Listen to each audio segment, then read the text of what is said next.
Holy cow.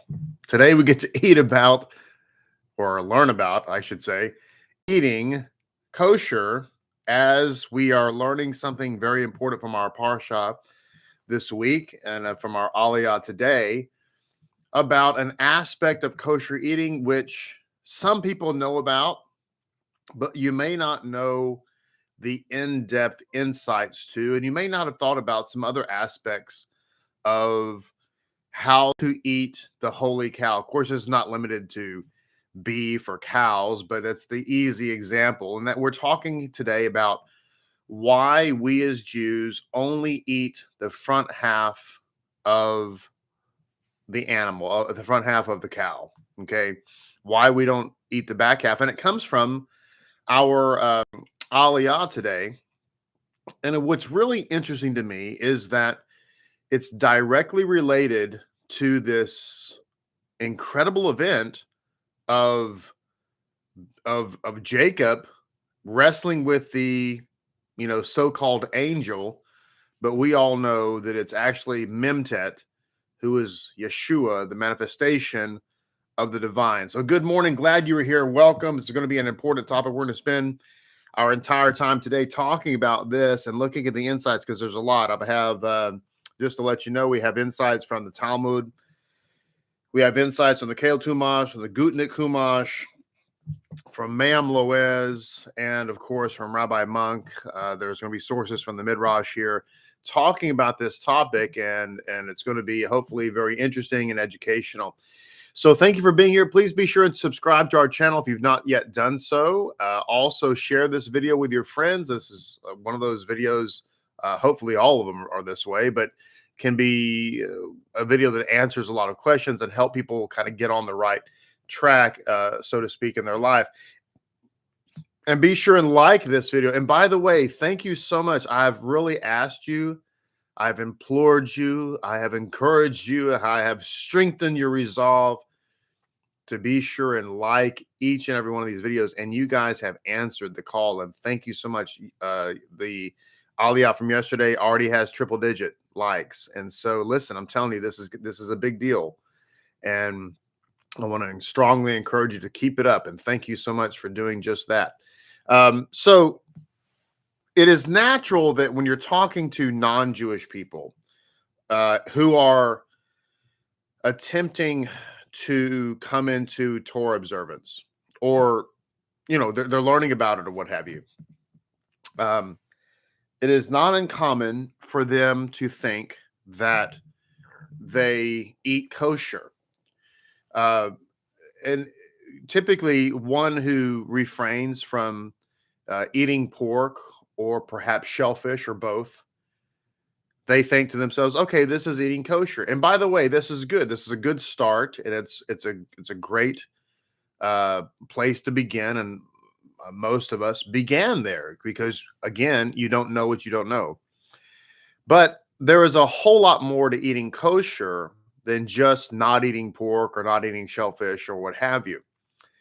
There's a lot more and a lot more important things. And in fact, and here's the irony, somebody could actually just decide, you know what, I'm not going to eat pork anymore. I'm just going to eat beef and chicken and so forth, and no more shellfish or what have you. I'm just going to do that. And then, in their mind, they think they're eating kosher, or at least trying to follow the Bible in some way.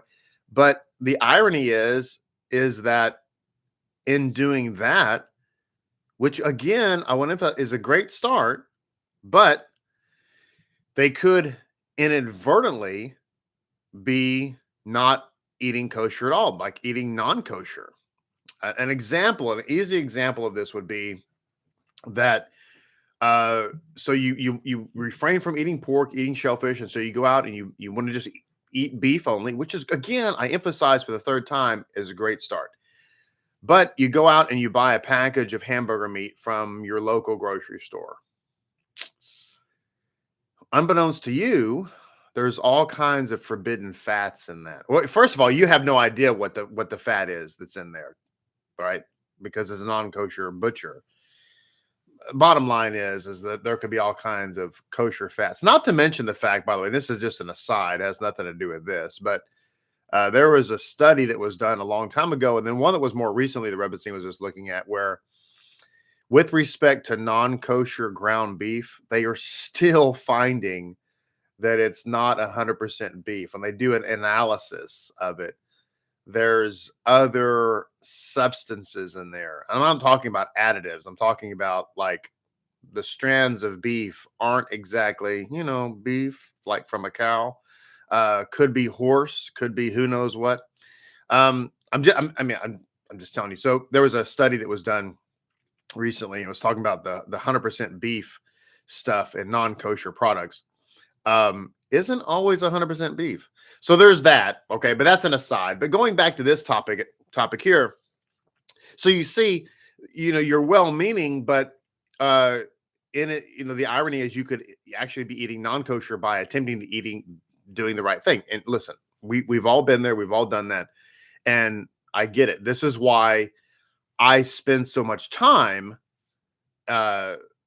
educating people about actual kashrut, actual kosher eating, because it matters.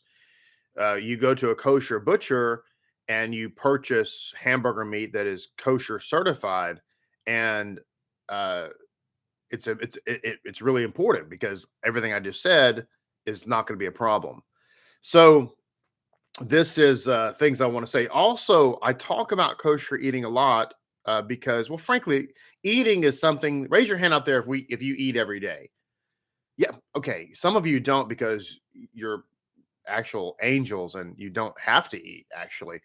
But most of us who are mere mortals, we eat every day, and so and some of us, at least some of us, eat more than one time a day. Sometimes we eat, I don't know, 2 times a day or 3 times a day. And if you ask my wife, I snack, but that's not true, really. It's all the Lashon Hara. But in any case, we eat. And so what we eat, we have to pay attention to what we eat. And so as Jews, it matters, right? A big deal, a lot. The other part of it is that, and this is the really the important part. The sages talk about the aspect of kosher eating being a prerequisite for learning Torah. That it's really, really, really important that one of the first things that a non-Jewish person does, or for that matter, an apostate Jewish person who's trying to become a Baal Tshuva, which is somebody who returns to the faith, it's really important to begin eating kosher, like really truly kosher, not eating clean, or not, just abstaining, but really eating kosher, because, contrary to popular Christian belief, what we eat absolutely has a spiritual effect on us. It 100% does. How do we know that, by the way? How do we know that what we eat has 100% fact has a spiritual effect on us? How do we know? Well, because God gave us a menu in the Torah, and since Hashem gave us a menu, then that must mean that it has a spiritual impact on us, because the Word of God, and that is the Word of God, has a spiritual impact on us. By the way, just another point, just as an aside, just kind of to shock the conscience here, eating non-kosher, which would include eating pork or eating shellfish or eating catfish, or for that matter, eating the back half of the cow, is a sin. Just like murder is a sin, just like homosexuality is a sin, just like stealing is a sin, just like lying is a sin. It is a sin to eat kosher. Yes, it is. I just want to point that out, because a lot of people, we don't think that way, because we've been mentally conditioned to believe that what we eat doesn't really matter, which brings me to my next point. Here we have Jacob wrestling with the divine. Let's just put it that way. I mean, this is a monumental event in history. It's here that the divine image with which whom he is wrestling, or with whom he is wrestling, I should say, blesses him and gives him the name Israel, whereby all of his children are going to be known as Israelites. And so everybody knows that this event here is one of the most mysterious in Jewish history, one of the most powerful, one of the most meaningful. And it's interesting to me that directly connected with this event is this topic of an aspect of kosher eating. And I don't want that to be lost on any of us. That and to me, again, I look at things and I wonder sometimes, why does the Satan work so hard to do certain things? You know, why, as an example, why does the Satan stir people up to want to mix meat and dairy together and eat it? Which, by the way, separation of meat and dairy is absolutely part of kosher. If you're not separating meat and dairy, you're simply not eating kosher. And it's really, really bad, as Zakin Rayford has taught in his first class. But why is it that people, I say that, and even when I say that now, some people who are listening to me, it's like a spear just went through your heart. Somebody slapped you in the face and you're like, what? I can't have a cheeseburger. And you're like, no. You have to ask yourself why. Well, why is this the case? Why does the Satan stir people up not to want to get circumcised? Why does the Satan stir people up to have all these crazy alternative calendars? Not going by the actual Hebrew calendar. And I could go on with a certain other things. And the reason is because they're deeply spiritual. Deeply spiritual. Why is it that people don't want to eat kosher? They just want to eat quote clean, whatever that is. Basically, you're just making up a religious thing. But why is it? Why not just eat kosher like every Jew, every observant Jew on the planet does and has been doing for thousands of years? Why do you want to make up your own kosher laws? And the reason is because the Satan knows that he can trick you. As an example, as I talked about, eating the non-kosher hamburger meat, he can trick you into thinking that you're eating kosher, all the while you're not eating kosher. Incidentally, meat that is not kosher certified is referred to as being treifa. So here we have this event where Jacob is wrestling with the divine, and as a direct result of wrestling with this divine figure, now we can't eat the back half of a cow. What? Yeah. You know why? Because it obviously what is being taught here is that there's something very, very spiritual about this. And so let's learn what that is. So the children of Israel are not to eat the displaced sinew. Now, as I said before, this is, we talk about this in reference to a cow, but it's not limited to a cow. This would also apply to a sheep or a goat, okay? Or perhaps to some other animal. But anyway, it says the children of Israel are not to eat the displaced sinew. Jewish law insisted on perpetuating the memory of Jacob's struggle by forbidding the consumption of the muscle injured in that struggle. The muscle in question is commonly called the sciatic nerve, which is anatomically inaccurate, but it does give the region of the thigh from which this muscle must be removed. From this stems the obligation to have all meat examined by a specialist after it is slaughtered, and the practice of not eating the meat from the hindquarter of the animal for fear that removal of the muscle has not been done in a thorough manner. Indeed, removing the muscle visibly shreds the meat and reduces its commercial value. For this reason, butchers prefer to not do it at all. So first things first, we learn here that interestingly, you think about kosher eating and all the various components of it, all the various aspects of it. With respect to this particular topic, we're talking about eating meat from the front part of the animal. And what we're learning here is that you know, this is not, admittedly, this is not something we think about, but let's say you sit down to have a kosher steak, right? Or a kosher hamburger. Unbeknownst to you, you're doing that in commemoration of this event, at least in part, right?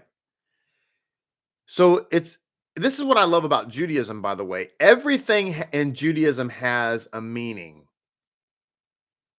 Everything in Judaism has a meaning. Everything in Judaism has a purpose, a biblical purpose, by the way, not just some, oh, I don't know. It's just like we talk about Christmas. The Christmas season has come, it's upon us. You go into any store and you see it everywhere. Um, Interestingly, literally none of the Christmas traditions, zero, have any relevance to the Bible whatsoever, and there's no meaning to them at all. But not so with Judaism. And so we're sitting down to eat a kosher steak, and we are remembering this event.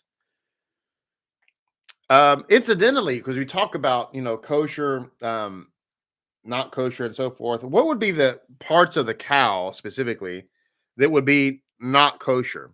Well, just to throw out some examples, right? So let's say you're eating, so-called clean, which basically is meaningless. But again, a lot of people start there.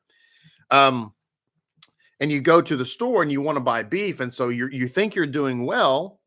And again, and you're starting, but here's where you can get tripped up. So let's look at the parts of the cow that aren't kosher that you may inadvertently purchase thinking you're eating kosher, but in fact you're eating treifa. And so it is the short. And by the way, it's not, when you're talking about kosher beef at a non-kosher market, or excuse me, non-kosher beef at a non-kosher market, it's not just about the back part of the cow. I haven't even talked about kosher slaughter, but that's all part of it as well. And then on top of that, you have the disease of the animal. Then on top of that, you have cross-contamination. That may be processing cow where they, earlier had processed a pig. All of that goes into play too. But now we're just focusing on the back half of the cow. So these are the parts of the cow that would not be kosher, intrinsically not kosher, because of our Torah portion today, where Jacob struggles with this angel. The angel, or the divine being, touches Jacob and injured his hip. He says, he called the place Peniel, for I've seen a divine face to face, yet my life was spared. The sun rose for him as he passed Penuel, and he was limping on his hip. Verse 33, therefore the children of Israel are not to eat the displaced sinew of the hip socket to this day, because he struck Jacob's hip socket on the displaced sinew. So these parts of the cow that we are not to eat would include the short loin, the porterhouse, New York strip, the back flank, the tenderloin, the filet mignon, sirloin, the round, or the rump, like the rump roast. See, it gives you examples. Now, without me giving you that list, you might have gone out to the store because you're trying to do well and inadvertently purchased these parts, not realizing that in so doing, you're actually not eating kosher. So it says here, for the author of the Sefer Hinuk, which is a work of halacha, the aim and object of this law is to reaffirm the faith of the Jewish people and fortify their devotion to God. And indeed, it does make us aware of the fact that Jacob could not be defeated by this adversary, but only wounded in his thigh. The injury has a symbolic value. Jacob's descendants too will be protected by God's struggle against their enemies. They may be wounded and shaken, but they will never be vanquished. So again, we talk about kosher eating, the value of kosher eating, the spiritual value, and so forth. Part of kosher eating is a declaration of faith that we will ultimately prevail. We will ultimately survive. We will ultimately be delivered and redeemed. Think about that. I mean, It's interesting to me.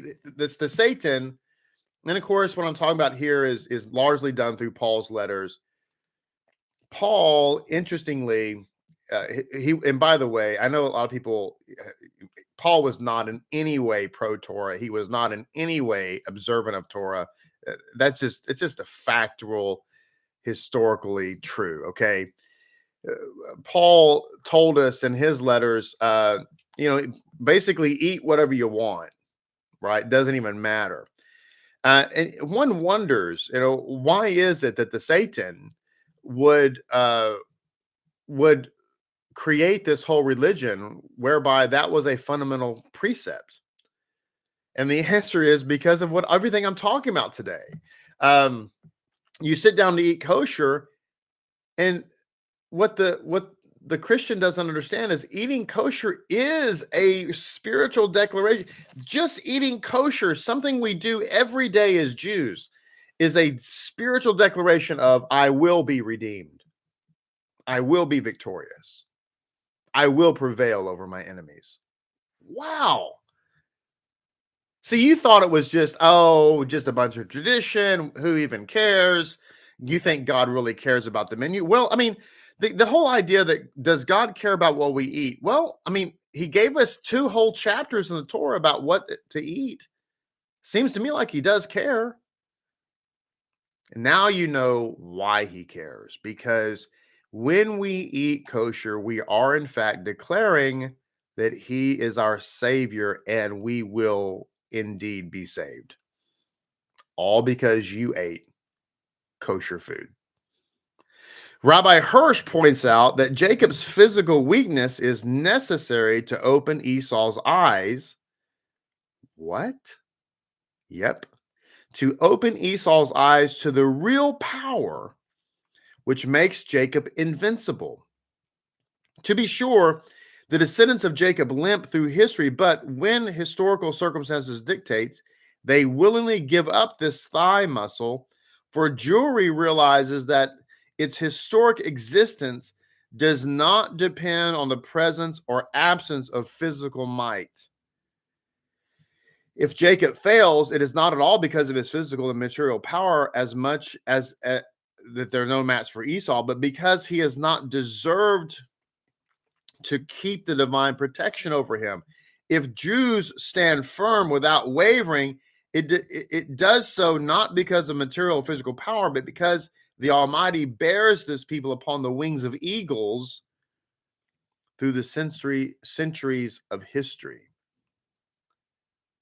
See, ironically, in casting off the commandments, that is actually accepting materialism. See, it's interesting. It's contrary to common psychology.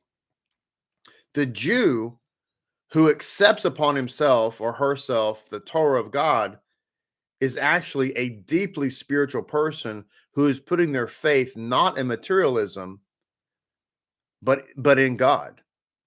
The one who casts off the commandments of God is the one who is inherently not spiritual. Because why? Because they don't want the commandments. Why?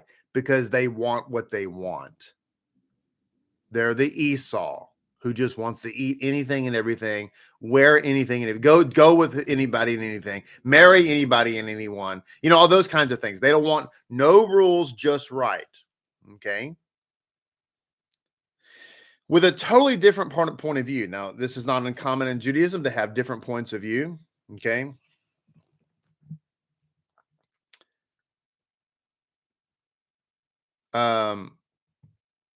With a sorry, I just read the Tav represent. Yeah, sorry. The totally different point of view. The Zohar considers that the children of Israel are not to eat the displaced sinew of the hip socket because this muscle constitutes the physical support of the genital organs, which are the source of impurity. So eating this muscle has the effect of attracting the forces of impurity towards man. The muscle bears the name hanase, derived from the verb nasa, to forget. When man eats it, he consequently forgets himself and forgets his obligation to God. All right. So this is brought by Monk's commentary, by the way. So now we see the Zohar is bringing down the spiritual aspect of eating this, is that eating the back half of the cow, as it were, brings upon us an impurity. Okay. Now, another insight here. Let me switch books from the this is from the Gutna Kumash. It says, according to Ramban, Yaakov's fight with the guardian angel of Esau alludes to the suffering of the Jewish people during the times of exile.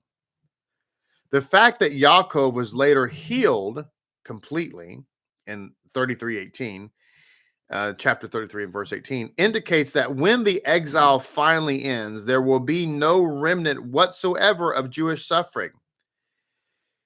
In other words, the key emphasis here in Yaakov's battle with the angel is not the injury that Yaakov suffered, but rather the fact that it was only a temporary injury. Okay.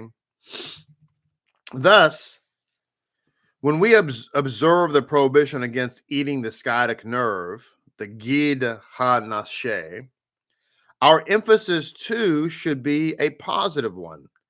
Namely, that rather than focusing on Yaakov's injury to the sciatic nerve, we should stress the fact that later he was totally healed, representing the ability of the Jew to withstand all the tribulations of exile and emerge unblemished. This is just what I was saying earlier, that sitting down to eat kosher here, talking about eating beef, right? Is a declaration of our hope and belief and knowing that we will be victorious ultimately, that we will be redeemed ultimately. But it's also interesting what we read there is that eating kosher is a declaration of healing, divine healing. We are wounded, but we will be healed. So think about it from that aspect as well. Eating the holy cow, the holy part of the cow, is actually part of declaring that God will heal us. He is our healer. Okay, let's look at the Kehel Tumash, see what it has to say about this topic. It says, therefore, to this very day, the Israelites do not eat the nerve. The commentators explain that this prohibition is not just intended to remind us that the angel touched Jacob's hip joint, but to remind us of Jacob's entire battle and the miraculous salvation from the angel.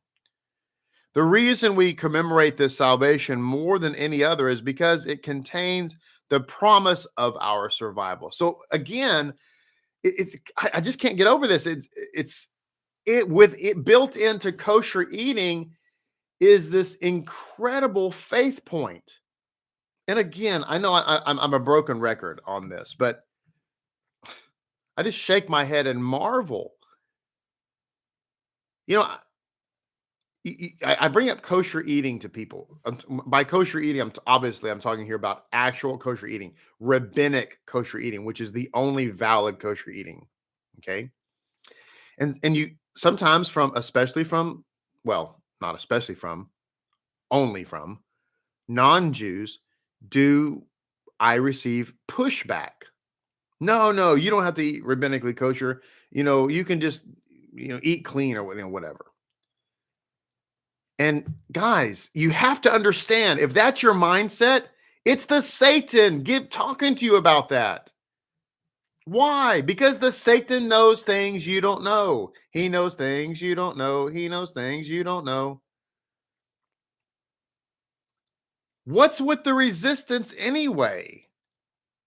It's so much easier to eat kosher, by the way. You say, no, it's not. It's hard. No, it's not. Have you tried it? It's so much easier. Why? Because I don't have to, when I go to the store, the package either has the hex or it doesn't, period. I don't have to be concerned. I don't have to read labels. Either it has the kosher symbol or it doesn't. It's so much easier. Is that, Rebbetzin or I or both of us or whatever, we'll find, so, oh, look at this. And the first thing we ask when we pull something off the shelf that we think, oh, look at that. That looks good. The first thing we ask is it kosher? and we start looking for the hechsher. If we don't find it, it's not, and we move on. It's so much easier. We don't have to fret about, well, I wonder what glycoglycerin level 1 yellow coloring is. Who cares? Is it kosher? No, move on. So much easier. But the Satan will get you to resist. Why? Because of what I'm talking about today. He doesn't want you to eat kosher. Why? Because he doesn't want you to spiritually partake of salvation. When you sit down to eat kosher, you are literally eating salvation. Oh, Rabbi, you're just a nutcase. Am I? Because every time we sit down to eat a kosher hamburger, we are in part remembering this battle with the angel and therefore confessing that we too will be blessed. We too will be overcomers. We too will ultimately be saved. We too will ultimately be healed, all because we ate something God wanted us to eat. And we didn't make up our own kosher religion, or not really kosher, but our own religion of eating. Incidentally, who enjoys reinventing the wheel? So it says the reason we commemorate this salvation more than any other is because it contains the promise of our survival. By saving Jacob, God was in essence telling the Jewish people that despite all the persecutions they would later suffer throughout their exiles at the hands of the nations and descendants of Esau, they would never be destroyed. By commemorating this episode, by remembering this seemingly minor detail, we celebrate the extent of God's love and commitment to Jacob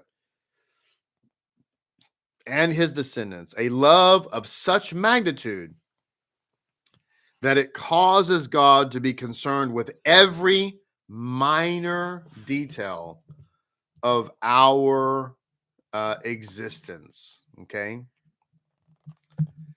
God is concerned with every minor detail of our existence. And therefore, again, another aspect of love, or excuse me, another aspect of kosher eating. I've said that kosher eating is a reminder of our ultimate redemption. It's a reminder of our ultimate victory. It's a reminder of our ultimate salvation. It's a reminder of our ultimate healing. And now, kosher eating the holy cow, is a reminder of God's love for us. And finally, there's a lot more. There's more I could share on this topic, as we always say. But let me just conclude this morning by reading this insight. It's a little bit of a reminder from what I read earlier from Rabbi Monk's commentary. This comes to us, or actually, this comes to us from Mayam Loez. And it says, the sciatic nerve is called the displaced nerve. In Hebrew, it's gid ha-nasheh, because eating it causes one's thoughts to be displaced and brings him to forget the fear of God. This nerve is the dwelling place of the Yetzer Hara, or the evil urge. Wow. So, in conclusion, what we see here this morning is that what we eat has a very profound, very significant impact on our spiritual being. And this is why, friends, as I've said earlier multiple times today, this is why the Satan works so hard to cause a man to write a bunch of letters that in part kept you from God's holy menu and eating the holy cow, because the Satan knows that eating kosher has a profound spiritual effect on you. He knows that. Why? Because he lives in the back part of the cow, because the Satan is the Yetzer Hara. End of our Aliyah today. Thank you so much for being here. Look forward to being with you tomorrow as we dive into the fourth Aliyah of Parashah Vayikra. Until then, be blessed, be encouraged And for all of you who watch this video and you just, you don't know what you don't know, so you just started to eat, stop eating pork and so forth. Great, awesome. Now you know more. And now I would encourage you to take your observance up to the next level and begin to eat kosher. And when you do, you will see a profound impact upon your spiritual person. Shalom Aleichem. Thank you for being here. Look forward to seeing you tomorrow.